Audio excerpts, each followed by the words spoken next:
This is the Great Upstairs Remodel Part 8. Finally, the primary bedroom. I was super excited to get to our room. It felt like a good reward after doing all the hard work in the other rooms.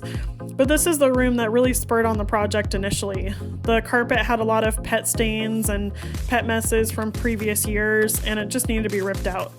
That little guy's a sweetheart though, that's Zuko. I made sure to wear an N95 so that as I was rolling those up and my face was closed, I wasn't breathing in what was being kicked up.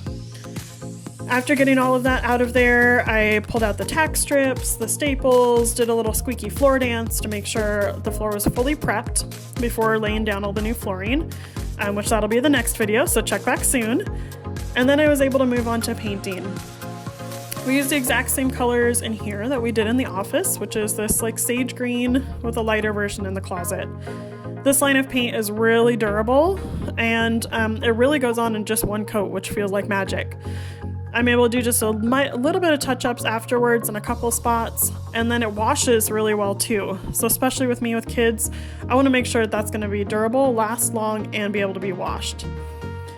So check back soon because I'll be doing the flooring and then also a video on the accent wall that we did in this room, which is a really cool setup. I'm really proud of how that turned out. So see you soon.